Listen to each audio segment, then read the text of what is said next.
Fam. Min allergi er slemt nu. Jeg har også været meget udenfor i dag. Og jeg kan virkelig mærke det på min næse.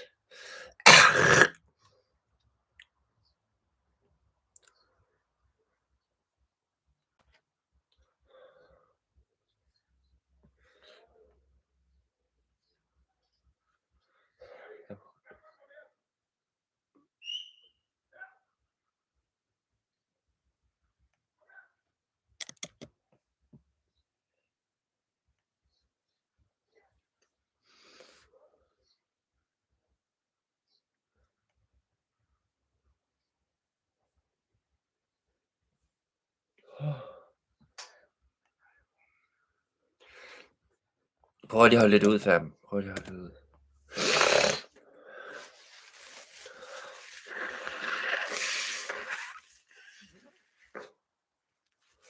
Hold mig slemt i dag. Hvad så, Gabe? Velkommen til. Nå, hold da.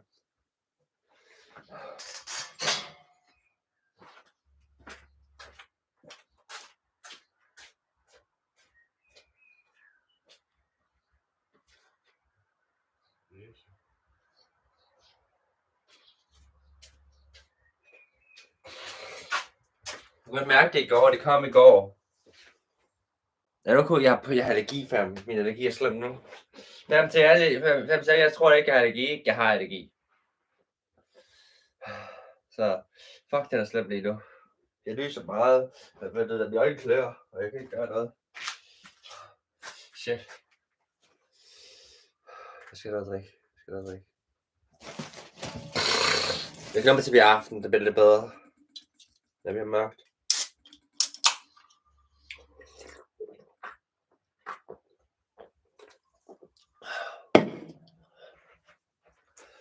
Jeg skal pusse næse, fam. Det er virkelig slemt, det er virkelig slemt.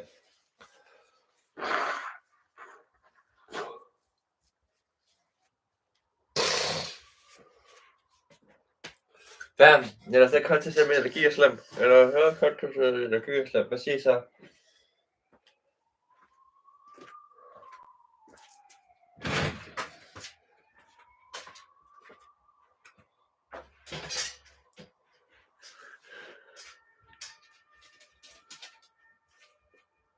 Hvor er topstage hen? Topstage. Okay, nice. Hvor er topstage henne? Topstage. Send det til topstage.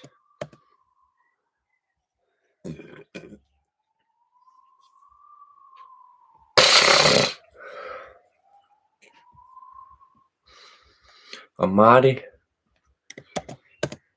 Og Old Tika. Og så er det Dave. Og Jesus.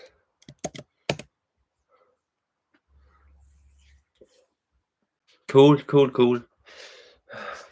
Min næse, det er jeg vil klø. Det er slemt. Okay.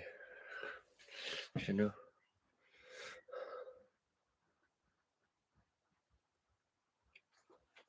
Okay, jeg prøver at høre musik, og så tipper det. Jo, hvad så, Ronnie? Velkommen til.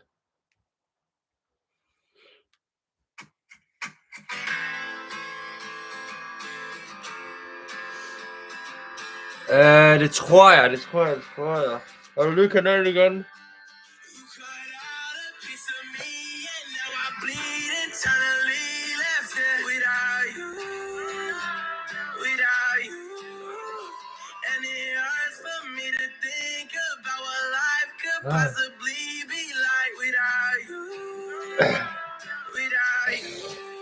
Ja, min næse, jeg har allergi. Og det er slemt.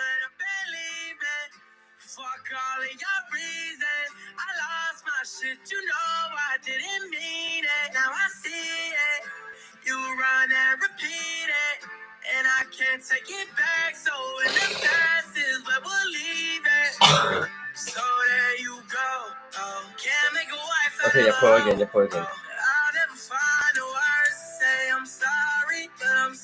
It's fun, man. You cut out a piece of me, and now I bleed internally. Left it without you, and it hurts for me to think about what life could possibly be like without you. Without you.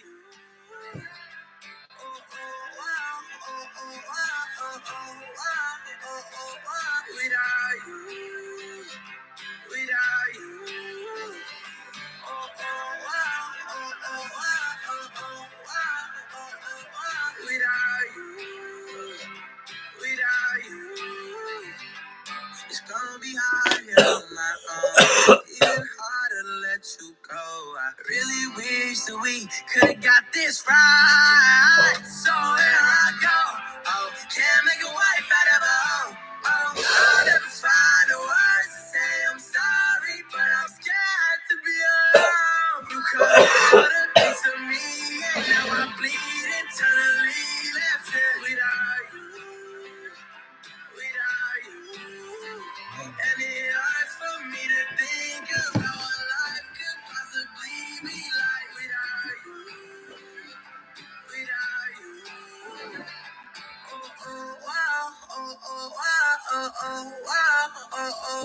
Viders, släpp fram.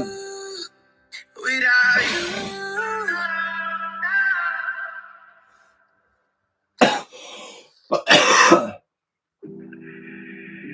Ja, jag sätter det här. Det är så här. Så har de lavet 2 sange sammen. Sometimes I think I overthink, and I start to feel anxiety. There were times I couldn't even breathe, but you never once abandoned me. I tried to scare you away. Showed you the door, you taught me anyway. When I was broken in pieces, you were my peace of mind. You were my peace of mind. Yeah, you love me when I was unstable. Never judged me when I was unable to love myself, so trust myself. Yeah, you love me when I was unstable. White knuckle shut up on my sanity. Not every phone is a kind of please. Never know where my mind's gonna turn on me.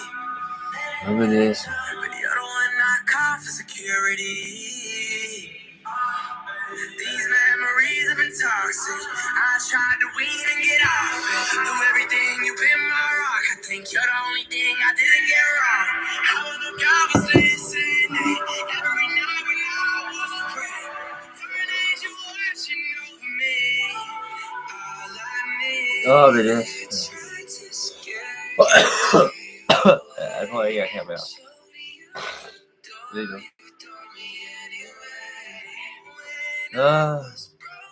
Sen med allergi. Sen med allergi. Sen med allergi. Sen med allergi. Sen med allergi.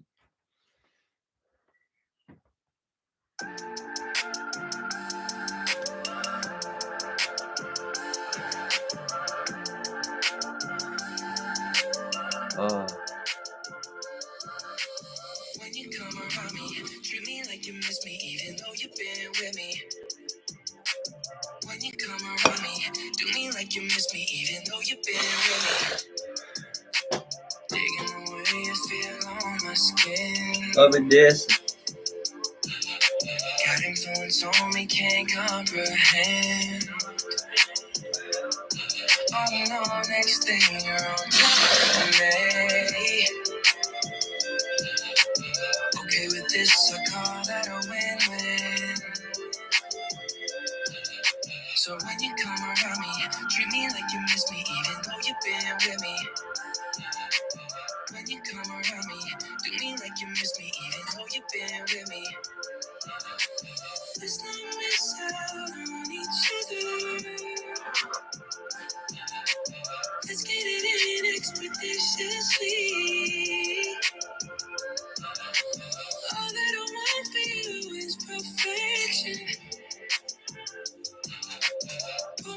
down aggressively.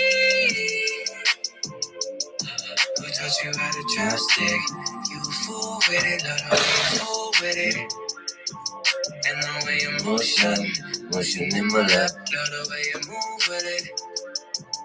So when you come around me, treat me like you miss me, even though you've been with me. Nej, det var When you godt come for mig. around me, do me Det var like you miss me, even though you've been with me. Ja, det var godt. Let's not miss out on each other. Ja. Jeg ved ikke, om jeg bliver syg også. I don't know.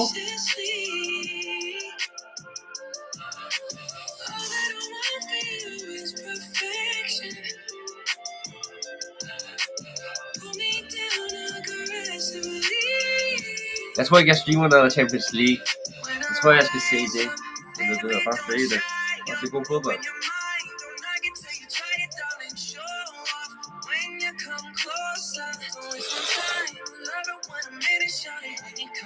Og det bedste. So when you come around me, do me like you miss me, even though you've been with me. When you come around me, treat me like you miss me, even though you've been with me. So when you come around me, do me like you miss me, even though you've been with me.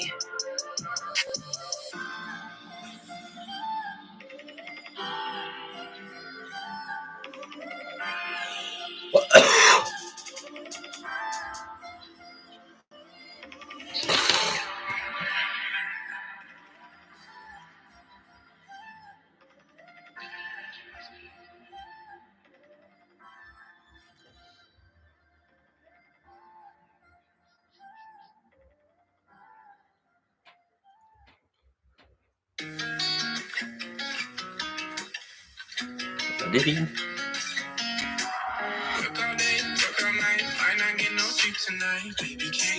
Okay. We can talk, we can dance, no matter the circumstance. We don't let it change us. That's the beautiful thing about us. For all the diamonds and rings, we got trust. Roll with me to get it right. Faded on a summer night, let's see where it takes us. I got real big plans, baby, for you and me. So love me for who I am and for who I'm gonna be.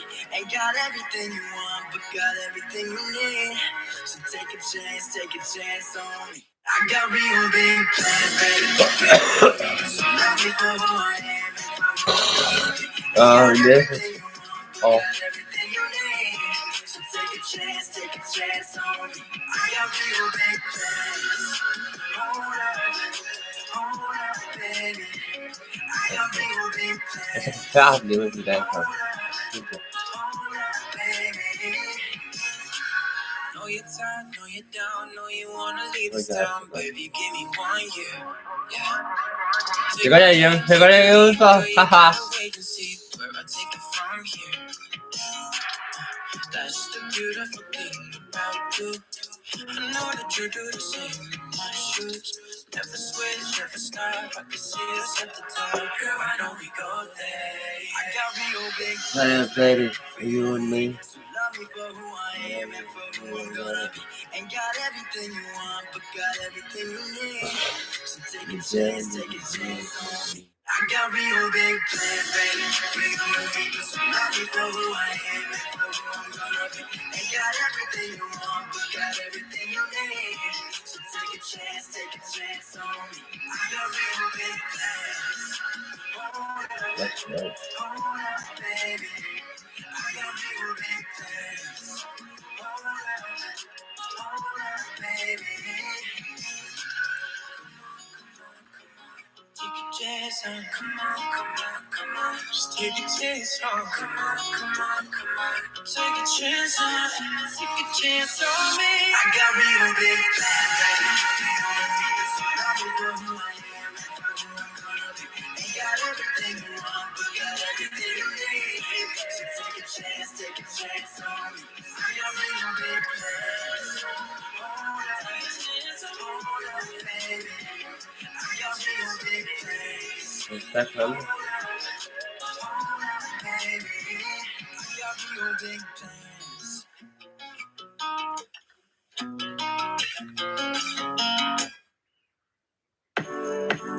Yeah, Føler sig lidt bange.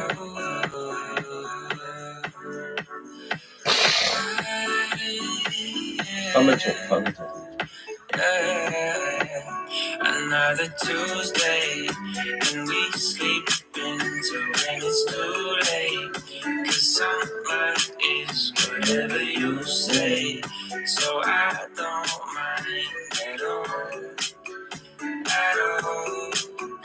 It's a new place if we close our eyes and paint a new way.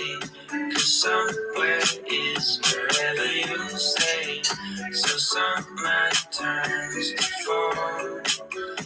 Oh, and when the days turn to same old circle, and to make a new one, just to find a place where time is free. So baby, come with me as far as eyes can see. So baby, come with me.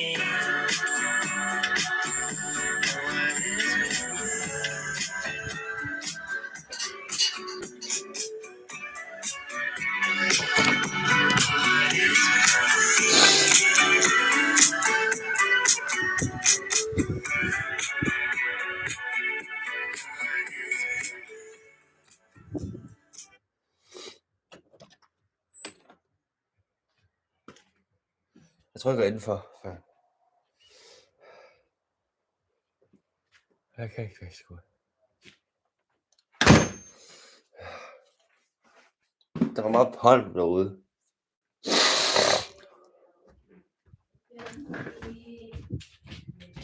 Jeg tror, jeg skal indenfor.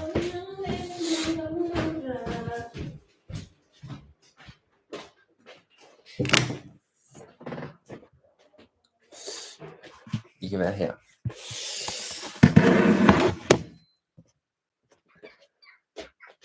Sådan må bære.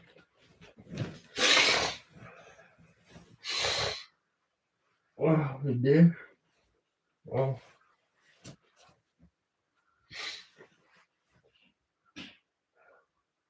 Det er ikke.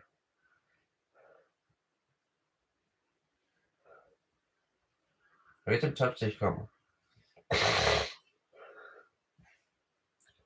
Nå.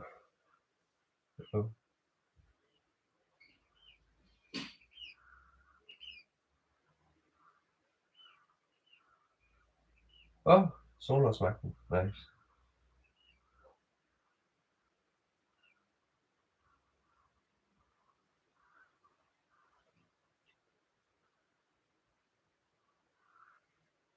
Problemet er.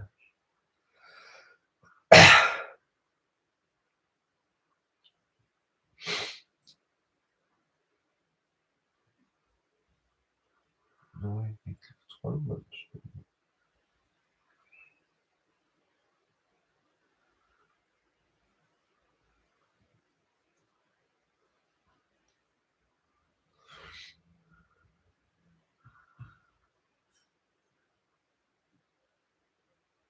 Stream. Topstage, du kan stadig nå det. Du kan stadig nå topstage. Du kan stadig nå det. Topstage. Der var mest i Skagen. Jeg havde ikke set den. Jeg skal gå i Netto.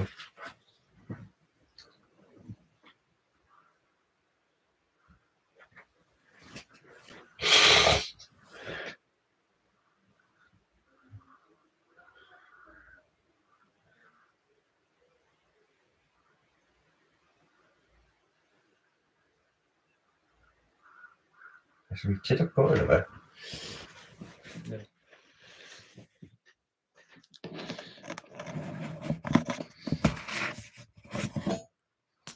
Jeg kan ikke engang kigge på kameraet, hvis jeg skal være fint her.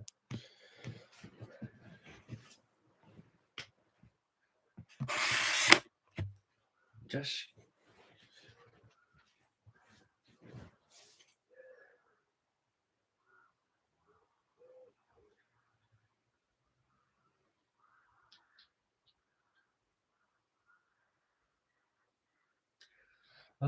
Det er hovedet.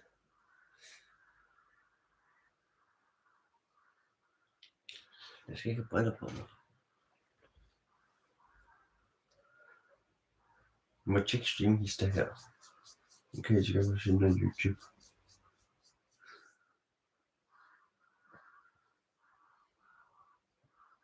Jeg så den der video på Drake. Lanes in 2020. This incident led to a highly publicized trial, which concluded with Lanes being found guilty and serving 10 years in prison. So where does Drake come into there? Well, connection could be found in his 2022 album, Her Loss, specifically in the track, Circle Locos. The inclusion of the line, Live but she's still a stallion, was interpreted as a diss against Megan, since a lot of people believe she was lying when she said that she was shot by Tory, as there was no DNA evidence to prove that he did it. There's no DNA from Tory Lanez on that magazine. Didn't I tell y'all she was lying? Man, that DNA evidence and everything, inconclusive. The entire internet was basically split into two at the time, and at first, Megan claimed that she thought nothing of the bars, and that fans were just reaching. But as the number of tweets grew and media outlets exaggerated the rumors, she began to see it differently, prompting a response on her Twitter reading, "Stop using my shooting for clout. Since when is it cool to joke about women getting shot? You rap dudes are lame. Ready to boycott about shoes and clothes, but dogpile on a black woman when she says that one of y'all homeboys abused her. And when the facts come out, remember, your favorite rapper stood behind a dude that shot a female. Even Lil Yachty, who had a hand in the writing process for some of the songs on the album, took to social media to defend Drake." So this bitch lied about getting shots, but she's still a stallion. Has nothing to do with Megan. It's about women lying about their butt shots. You know, like saying her ass is real when it's fake. By this time, he was being labeled with the term misogynor, which is a word that describes a deep-seated dislike against black women. However, we need to ask ourselves if this was truly a diss at Megan, as there doesn't seem to be much benefit for Drake in doing so. Being that he and Tory had actually developed some tension with each other back in the day, many believe that Drake definitely wasn't trying to defend him. Plus, it wouldn't be smart to risk angering a large portion of his fan base, which includes black women. The only logical explanation for this being a diss at Megan is this rumor that Drake had been curved by her sometime in the past, leading him to unfollow her on social media. But once Tory was actually found guilty, Megan wanted to get revenge, and she did so on her song Hiss, where she had an entire verse dedicated to roasting Drake for things ranging from his liposuction rumors to the ab etching, fake accents, and of course, the part that hurts Drake the most, disrespecting his gangster image, which is something that Drake seems to hold in high regard, as he always seems to constantly remind us how gangster he is every chance he gets. Now, Drake has yet to respond back with a track of his own, but has recently shared a free Tory Lanez post on Instagram, which only fuels this narrative. But while Megan Thee Stallion wasn't able to take Drake's comments lightly, Ice Spice, another female artist mentioned in the album, chose to respond differently when the Six God name dropped her. When Drake included a line in his song Back Outside Boys, stating, "She's a 10 trying to rap, but it's good on mute," many interpreted it as a dig at Ice Spice. To understand, it's important to note that when Ice Spice began gaining popularity in 2022, Drake DM'd her on Instagram, and their friendship blossomed after he invited her to his OVO festival that summer. Linking up with him was so cool. Like, he's mad nice and respectful. We went to OVO Fest. This gesture by Drake got a lot of fans speculating that he was on the prowl again. However, Drake would get the short end of the stick, as it was reported shortly after that he unfollowed her on Instagram. It's been speculated that Drake unfollowed you afterwards. Do you want to tell us some tea on that? He did. I don't know why, though. Shame on you, Drake. Shame on you. You shouldn't have done that. Many believe Drake was essentially curved by Ice Spice at some point during their days. So when he uttered these lines on his album, everyone was expecting Ice Spice to lash out the same way that Megan did. But the way she responded was totally different, as she went onto Twitter to voice that she was happy that she's at least a 10. This reaction from Ice Spice was very surprising and won her a lot of PR with Drake fans. However, it's a different story for many other women who didn't get much positive attention from being associated with Drake. For instance, Millie Bobby Brown, Billie Eilish, and Bella Harris were all teenagers Drake has made contact with as they were at the cusp of fame, which many fans thought was sus if you catch my drift. So this definitely raised a lot of eyebrows, especially considering some of the weird things he would message to them. You know, we just texted each other the other day, and he was like, "I miss you so much." I was like, "I miss you more." Whoa. Wait. Whoa. This situation is even more weird with Bella Harris, who Drake reportedly rented out an entire restaurant to celebrate her 18th birthday. Although both parties denied that this ever happened, it was very odd that Bella would post this photo of both of them together with the caption, "No place I would rather be." This is certainly irregular behavior for a man of Drake's age, and this celebrity outreach by Drake has become so associated with his name that even new female artists like Tyla expected him to reach out as soon as she started to blow up. And definitely Drake, like, I was low-key waiting for him because I knew it. He's gonna come.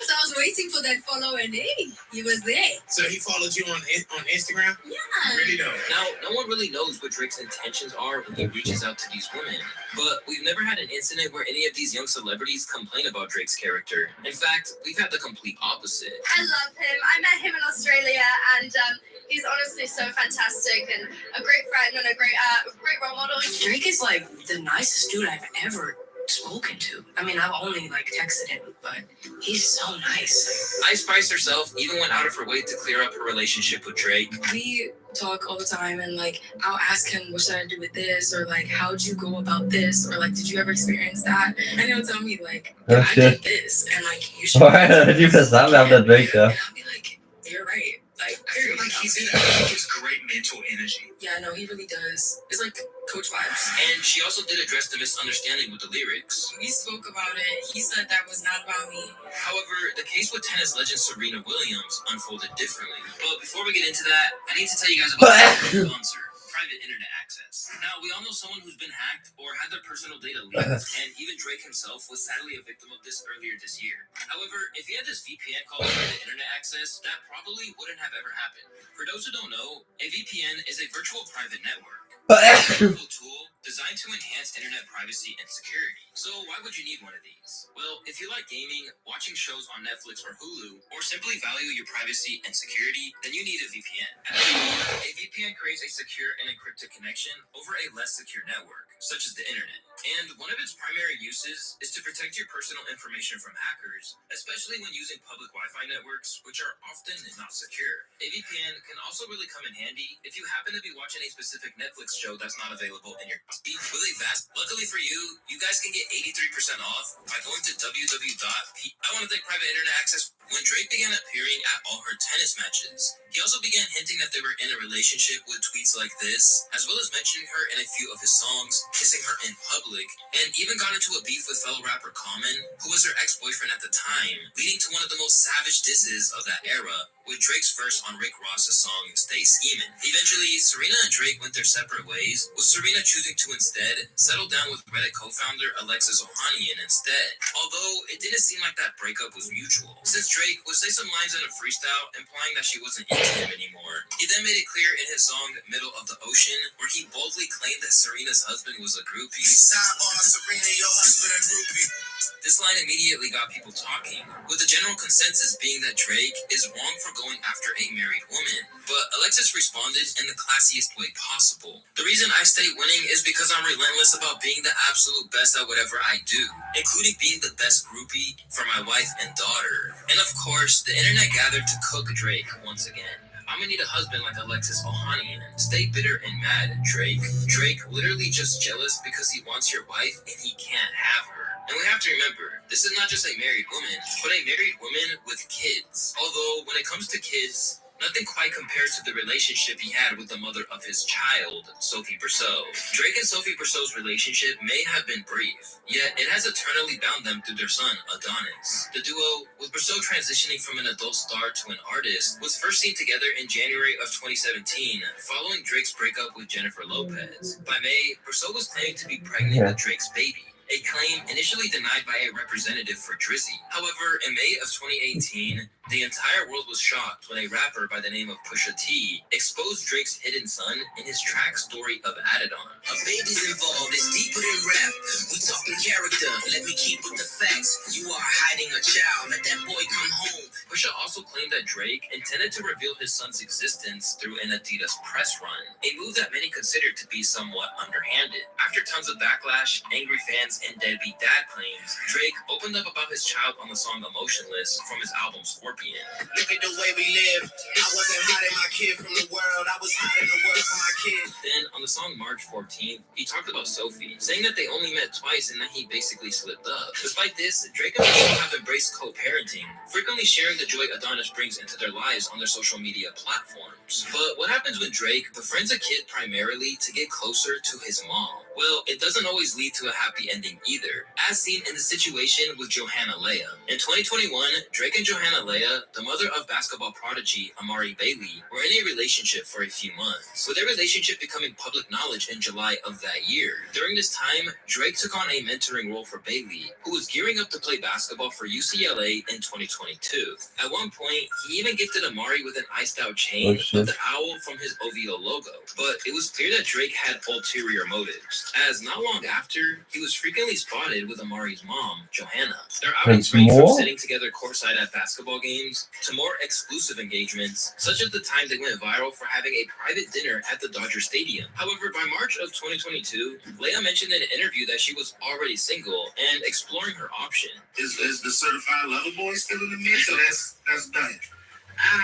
Yeah, I mean, I'm enjoying life. When it comes to short-lived relationships, Drake is notorious for this. He had flings with notable names such as Hailey Bieber, Tyra Banks, SZA, Kylie Jenner, and many, many more. But while it seems like Drake is the one who usually rejects being in a relationship with most of these women, there's one girl specifically who Drake would seemingly do anything to have, but somehow failed to in the end. Rihanna. You see, it all started in 2009, which was a very turbulent year, marked by Rihanna's very public fallout with Chris Brown. If you don't remember, Chris Brown was accused of assaulting her during the relationship, and this ultimately led to their split that year. Most people expected Rihanna to take a break from dating for a long while after this, but someone unexpected stepped in: Drake. This was the beginning of relationship drama that would last for nearly 14 years. At the time, you couldn't escape the rumors. They were seen kissing in public, and when Rihanna was asked about the status of their relationship, she flat out denied any romantic involvement, stating that she prefers hot older men and that she and Drake were just friends. Now, this could have been that Rihanna was just keeping their relationship private, which she has been known to do in the past. But Drake's lyrics in his 2010 song Fireworks seem to tell a different story. As Drake states, "I could tell it wasn't love. I just thought you would fuck with me. Who could have predicted Lucky Strike would have you stuck with me? Damn, I kept my wits about me luckily. What happened between us that night, it always seems to trouble me." Lucky Strike was the bowling alley that the two had been seen making out at. Drake clearly felt a strong attachment to Rihanna that she wasn't reciprocating, and he even believed she was curving him because she thought he was clout chasing. Now all of a sudden these gossip rays wanna cover me, and you making it seem like it happened that way because of me. And this notion was further strengthened by Drake's own statements in an interview that same month, where he said,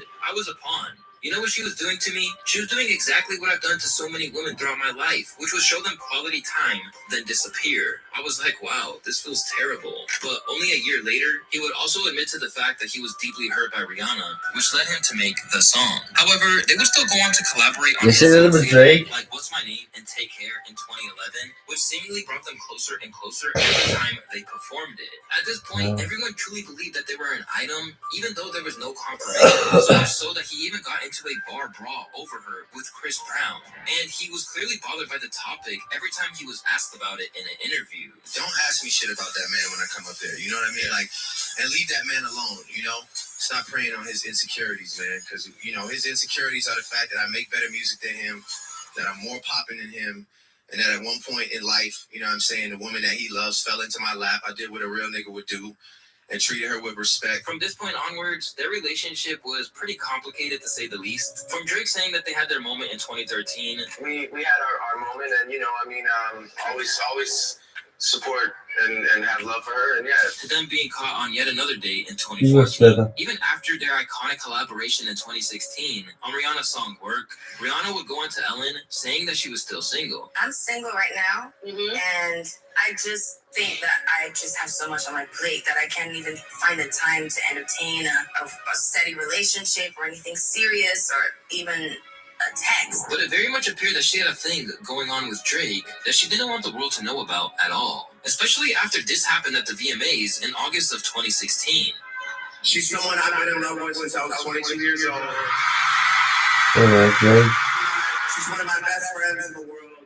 All my adult life, I've looked up to her even though she's younger than me. She's a living, breathing legend in our industry, ladies and gentlemen. Because of this, Drake was being clowned by the fans online. with people saying stuff like, "A moment of silence for my dude in the friend zone." Shit was deeper than the friend zone. Felt like Rihanna treats him like an old Uncle Bill. Drake the type of guy to ask where my hug at. Although this was pretty embarrassing for Drake, he would still catch a public W only a few weeks later, as he was seen kissing Rihanna on stage while performing in his Miami concert. But this is where the W's with Rihanna kinda come to an end for Drake, as they officially split up in October of 2016, and Rihanna would go on to state that they weren't even friends anymore in 2018, which some rumors claim was because Drake cheated on her. Although Rihanna had moved on from the relationship, she would be spotted with Drake once again at his birthday party the next year. It seemed like Drake had resolved their issues, with Drake being happy to see her again.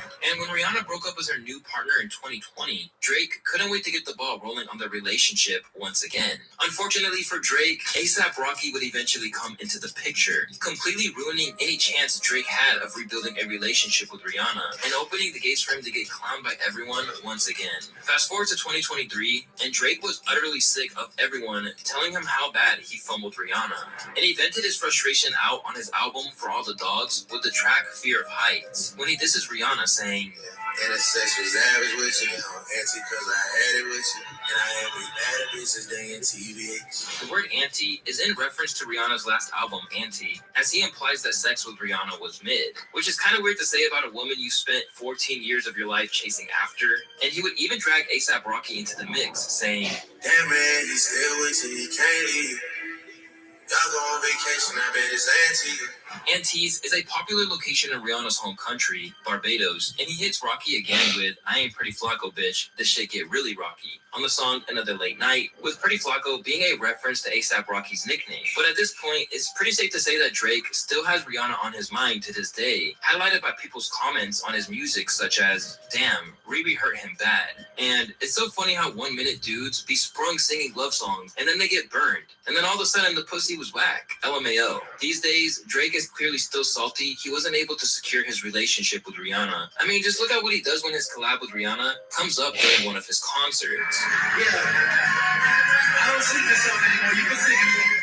And amidst all of his many failed relationships, Drake now feels as if there's something missing in his life. It'd have to be somebody that, that I get along with so much to the point that when we're separate, I'm feeling like I can't function properly without their presence. I have come across it a few times. Yeah. I've yet to be able to hold on to it for whatever reason. He even had a diamond necklace made with 42 rings, each ring representing every time he thought of proposing. Jeg skal se den video. With the new signing of alleged industry plans for in hip-hop, the authenticity that comes with writing your own rhymes is super important. As a result, the accusation that you don't write your own rhymes is pretty much one of the most damaging things that you can say about an artist.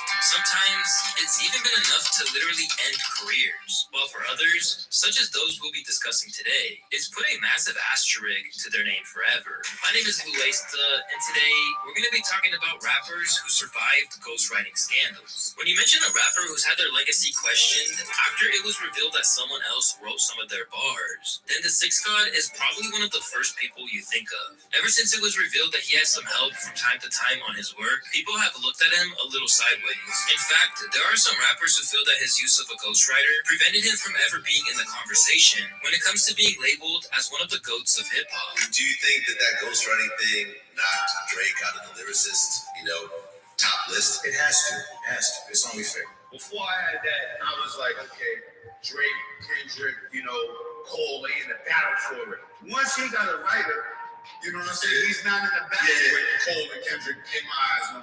He's with Swiss, Diddy, and Kanye. Although it was a move that had some people looking at him like an entertainer rather than a rapper, Drake's ghostwriting scandal is something you barely ever hear get factored into a discussion about him these days, let alone the collateral damage that was left in the process that permanently derailed the life and career of a man who penned those rhymes in the first place. Before he ever linked up with Drake, Quentin Miller was a member of an Atlanta-based crew by the name of Wedding Crashers. Once people realized how solid his gun game was, Drake put in the call to have Quentin join his team as he was putting together now a project titled "If You're Reading This, It's Too Late." Suddenly taken from obscurity to working with one of the biggest artists in the world, Quentin's involvement with Drake wasn't ever formally announced. Instead, users on forums like Kanye2Doug.com was wondering who the new man in Drake's entourage who was repping his label was. Just kind of weird they gave him an OVO chain, and he just recently started hanging out with them. Could be the next OVO signee. But as the world would soon learn, by the way of Drake running into conflict with another top-tier artist, Quentin was never signed to OVO. Instead,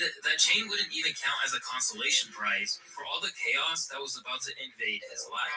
When Meek Mill and Drizzy teamed up for the track Rico on Dreams and Nightmares, everything seemed above board. After they had worked together previously on Amen from the Philly rappers' Dreams and Nightmares project, the link-up looked like it was going to be the next installment of a great creative partnership. Instead, it was going to be the spark that not only exposed Drake's use of a ghostwriter, but destroyed a man who helped him write the rhymes in the process. And every other Nicki Minaj, Meek thought the bar might have been a little shot at him. However, he would soon change his mind. But this wasn't the end of the story, and that little misunderstanding was about to spark diss tracks, public statements, and even acts of violence. All it took to set that in motion was another series of tweets from Meek, starting off with this one where he says, "Stop comparing me to Dre, you don't write his rhymes. That's why he ain't tweet my album, because we found out. He didn't even write that verse on my album, and if I would've knew, I would've took it off. I don't trick my fans." Considering Drake is still a huge star to this day, you'd be forgiven for thinking that these accusations weren't really a big deal. But at the time, they were the talk of the entire industry. Ever since he came out, Drake was basically seen as one of the leading artists in the game, alongside Cole and Kendrick. So the news that he wasn't writing his own rhymes was a massive mark against him in the eyes of hip-hop pursuits. Meanwhile, OVO insiders like 40 tried to do damage control. If someone wants to be upset that Drake made a great album, go for it. But don't ever question my brother's pen. Soon, the name of the man who was giving Drake a helping hand came out to the public, and it turned his life upside down forever. In the liner notes of If You're Reading This, It's Too Late, the name Quentin Miller pops up on tracks like Six Man, Now and Forever, Company, and You in the Six. Considering he got credit, Miller isn't exactly a ghostwriter, but no one cared about that when the headline that Drake doesn't write his own raps was much more scandalous. Particularly when the receipts for Meek's claims emerged in the form of a reference track for Rico that Funkmaster Flex played live on air. Oh, money, new women got kicked out. Girl of your dreams to me is probably just too. As for other people knowing, Steven Dingle, the manager of OG Mako, basically confirmed that everyone from Atlanta knew, saying, "Atlanta is a small circuit. Everybody knows each other. So we've been rocking with Mac and Quentin." Dingle said, "Before the project came out, we just knew he was working with Drake. We heard the records and stuff like that. He probably had a confidentiality agreement or something like that, because he never purposely said, 'Yeah, I'm writing for Drake.' We just heard records and he was like, 'Yeah, man,' Drake reached out." OG Mako took the same stance too, arguing that Quentin should embrace the credit he deserved for contributing to some genuine hits. You hear 6 p.m. in New York, that's clearly Drake. It's amazing, it's lyrically profound, he told All Hip Hop. But 6 p.m. in New York is not what everybody played every fucking day. It's 10 bands, and that's Quentin Miller. I wasn't like Drake. I was just trying to show that it's these underground dudes that y'all keep trying to discredit that's really out here boosting artists. Although people like Mako were fighting his corner and Meek was using him as ammunition in his beef with Drake, Quentin clearly didn't want to be known as someone who wrote tracks behind the scenes. As a result, he released a lengthy statement where he claimed, "Most of the project was done before I came into the picture. I remember him playing it for me for the first time, thinking, why am I here? Like, what does he need me for?" The answer is nothing. I am not and never will be a ghostwriter for Drake. I'm proud to say that we've collaborated, but I could never take credit for anything other than a few songs we worked on together. Although he wanted to use him as his ace in the hole with his beef with Drake, Quentin wasn't feeding into the narrative that Meek wanted to create. And the Philly rapper was about to take drastic measures to try and get him to do his bidding. And soon, Quentin was about to learn that for him, nothing would ever be the same for him ever again. Meek and his crew caught up with him in LA and allegedly, under the direction of Nicki Minaj herself, assaulted him. One of his mans came back like with his phone out, and he was like, "Yo, I need you to go on camera saying you apologize to Meek Mill and everything you said is a lie." And I was like, "Nah, man, like I'm not doing this shit." This is really my first time really talking with Meek, and basically he told me like, he didn't appreciate the letter that I dropped, and it made him seem like he was a liar or whatnot, and they stole off on me in the Nike store and ran. I shed blood in the Nike store on Wilshire.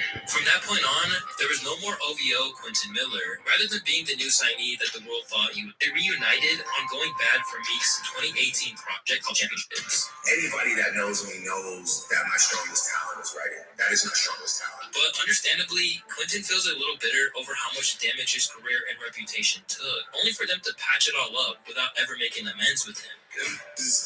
Best friends now. They watch basketball games and they do shows and shit together, you know? So it's just like, what was that even for? What was all of that for? You know, like all the stress that it caused, you know? And I know that everybody else is able to move on because everybody else's careers was established and shit.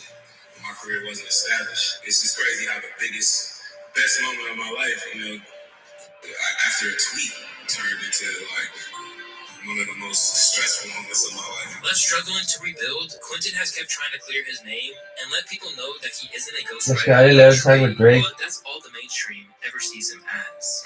I'm not a writer. That's like the interesting thing to all industry people out there and labels out there. Like, please, I want y'all to know that I'm not a writer. Don't invite me to your writers' camps. Like, that was a special situation that just happened to happen. It was an opportunity, and you know, we just happened to be on the same wave. Aside from a few bars from Pusha T at the height of their beef about how it was written like Nas, but it came from Quentin, Drake hasn't really had too much flack about the whole thing. And in an interview with Rap Radar, he said he didn't even regret it. I really made my peace. I have no embarrassment when it comes to what I did on that album. I worked with somebody on, I think, 4 or 5 songs on that record. I pulled my weight when it came to my pen. It wasn't like I needed somebody to facilitate, you know, entire ideas. We worked together. If I need to be the poster child that took all those hits for all my peers hiding behind me that do the same thing every album, that's fine. I'll do it,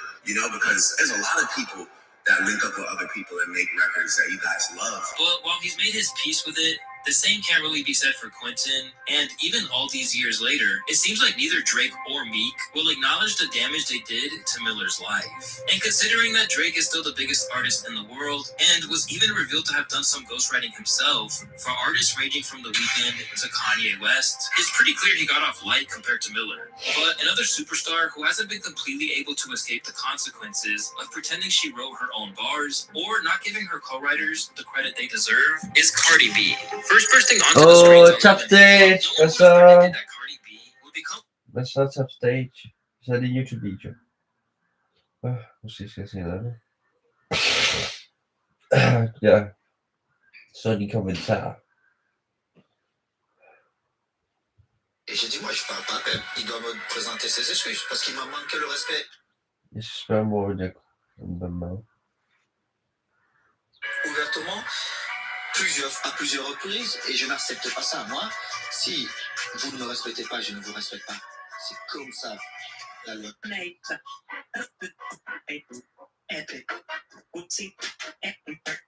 Guardiola's in-your-face comments were hard to swallow, but that wasn't the end of it.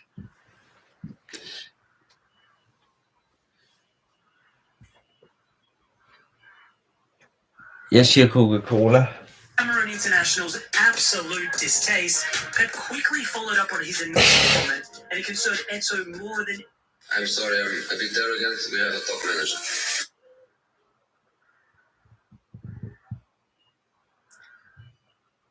Everything faded away.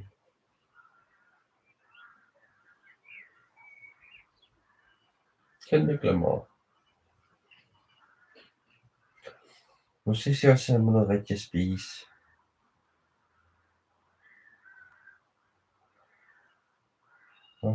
Having a brother is like seeing yourself in an NPC. Majority of the time, you want to kill them, but you can't because they're your brother. JJ and Deji Olatunji are arguably the most famous brothers in the social media world. From humble beginnings, they've carved themselves a path to riches and kicked down the doors of the mainstream. They've both played an integral role in each other's lives and careers. But how long can the bond by blood last before it gets diluted by betrayal?